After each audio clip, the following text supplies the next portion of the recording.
नमस्कार, आप देख रहे हैं सत्य हिंदी और मैं हूं आपके साथ कृति सिंह। जब से राष्ट्रीय सांख्यिकी कार्यालय यानी कि एनएसओ ने भारत के जीडीपी आंकड़े जारी किए हैं, तब से विपक्ष ये सवाल उठा रहा है कि आखिर ये आंकड़े सही हैं या सरकार ने इन्हें चमकाकर और ज्यादा बढ़ा चढ़ाकर पेश करवाया है। विपक्ष के सवालों का आधार क्या है, ये आपको बताएंगे, लेकिन पहले जीडीपी पर पूरी रिपोर्ट समझ लीजिए। एनएसओ ने शुक्रवार को तिमाही के जीडीपी आंकड़े जारी किए। एनएसओ के ताजा आंकड़ों के मुताबिक जुलाई से सितंबर वाली दूसरी तिमाही में देश की अर्थव्यवस्था ने उम्मीद से कहीं बेहतर प्रदर्शन किया है। इस दौरान जीडीपी ग्रोथ 8.2% रही, जो एक्सपर्ट्स की उम्मीदों से काफी ज्यादा है। एक्सपर्ट्स का अनुमान 7.4% था। शुक्रवार को मिनिस्ट्री ऑफ स्टैटिस्टिक्स के जारी डेटा के मुताबिक सितंबर तिमाही में जीडीपी प्रिंट FY25 के Q2 के 5.6% और जून तिमाही के 7.8% से कहीं ज्यादा है। मतलब साफ है कि इस तिमाही में अर्थव्यवस्था ने सबको चौंका दिया है।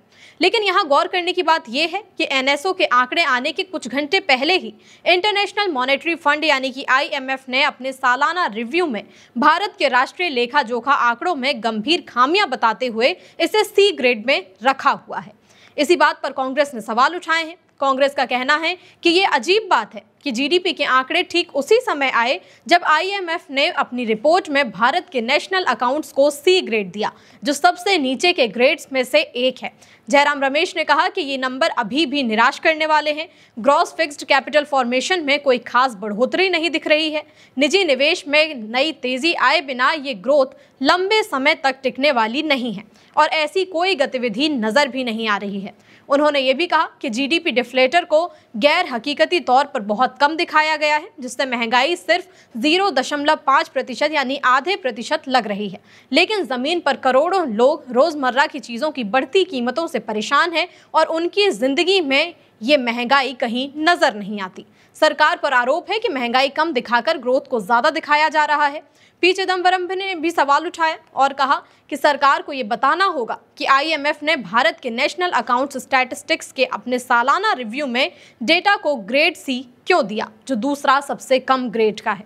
आपको बता दें कि IMF ने साफ साफ ये बताया है कि उसने भारत को C ग्रेड क्यों दिया।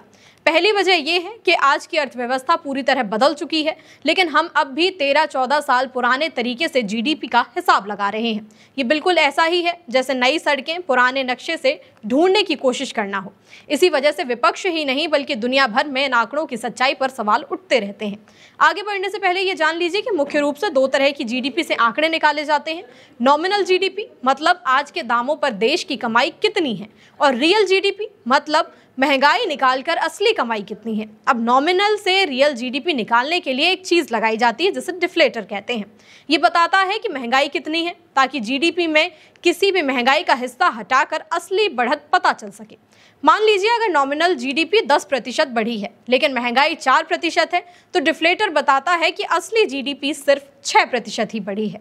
आलोचकों का कहना है कि सरकार डिफ्लेटर तय करते समय आम लोगों की महंगाई दिखाने वाले CPI की बजाय थोक बाजार की बहुत कम महंगाई वाले WPI पर ज्यादा भरोसा करती है, जिसकी वजह से डिफ्लेटर कम आता है और रियल जीडीपी ज्यादा बड़ी दिखती है, क्योंकि CPI लगभग 4 से 4.5% रहती है और WPI 0.3% रहता है, जिनके बदलते ही जीडीपी के आंकड़ों पर सीधा असर पड़ जाता है।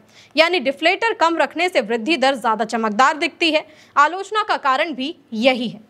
वहीं एक तरफ सरकार कहती है कि देश में इतना सारा सामान बना, लेकिन जब खर्च का हिसाब देखते हैं तो उतना पैसा लगा ही नहीं दिखता। यानी बीच का बड़ा हिस्सा खासकर छोटे और असंगठित कारोबारों का गायब ही रह जाता है। हर तिमाही में त्योहार, बारिश वगैरह का असर अलग अलग होता है, लेकिन हमारे आंकड़े उसको साफ करने की बजाय उसे एक जैसा दिखाते हैं। इसलिए एक तिमाही से दूसरी तिमाही की सही तुलना करना मुश्किल हो जाता है और सरकार द्वारा बताए गए आंकड़ों पर विश्वास करने के अलावा कोई विकल्प नहीं बचता और इसी बात पर सवाल उठ जाते हैं। केंद्र सरकार ने दूसरी तिमाही की जीडीपी बढ़ने पर खुद की तारीफ करनी शुरू कर दी है। आंकड़े आते ही पीएम मोदी ने एक्स पर पोस्ट किया कि ये सब सरकार के किए गए सुधारों का नतीजा है। वित्त मंत्री निर्मला सीतारमण ने भी कहा कि ये विकास सुधारों और कड़े वित्तीय अनुशासन का फल है।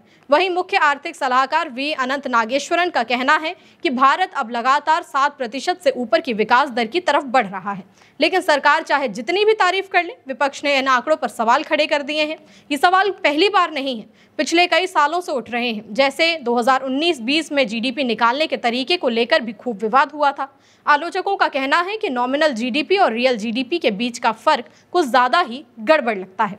इस पर एक्सपर्ट्स की क्या राय है, कुछ आप जान लीजिए। बैंक ऑफ बड़ौदा के चीफ इकोनॉमिस्ट मदन सबनवीस के मुताबिक नॉमिनल जीडीपी ग्रोथ कम रहने से सरकार के लिए 4.4% का फिस्कल डेफिसिट लक्ष्य हासिल करना मुश्किल हो जाएगा, क्योंकि ये लक्ष्य 10.1% नॉमिनल ग्रोथ मानकर तय किया गया था। वहीं कोटक महिंद्रा बैंक की चीफ इकोनॉमिस्ट उपासना भारद्वाज ने कहा कि दूसरी तिमाही यानी कि Q2 FY26 की जीडीपी उम्मीद से काफी ज्यादा और कई सेक्टरों में अच्छी रही है, लेकिन ये तब है जब डिफ्लेटर बहुत ही कम रखा गया है। नॉमिनल जीडीपी का सिंगल डिजिट में रहना बताता है कि अर्थव्यवस्था की असली रफ्तार अभी भी सुस्त पड़ी हुई है। हालांकि सरकार के आंकड़े पूरी तरह झूठे नहीं हैं। सच ये है कि भारत की अर्थव्यवस्था में तेजी तो है ही, और IMF भी अगले साल के करीब 6.6% ग्रोथ का अनुमान लगा रहा है। लेकिन कुछ बड़े सवाल भी हैं, जैसे खेती की कमज़ोर होना, उनका प्रदर्शन कमज़ोर होना, फॉरेन इन्वेस्टमेंट का बाहर जाना। ऊपर से ये बात भी सही है कि अगर डिफ्लेटर कम रखा जाए या पुराना तरीका इस्तेमाल हो तो ग्रोथ को 1 से 2.5% तक ज़्यादा दिखाया जा सकता है। कुल मिलाकर इन सवालों के जवाब में जब तक स्पष्टीकरण नहीं मिल जाएगा तब तक ये सवाल इर्द गिर्द घूमते ही रहेंगे। आपकी क्या राय है, हमें कमेंट करके बताइए। वीडियो पसंद आई तो लाइक और शेयर करें और चैनल को सब्सक्राइब करें। फिलहाल के लिए इतना ही। नमस्कार।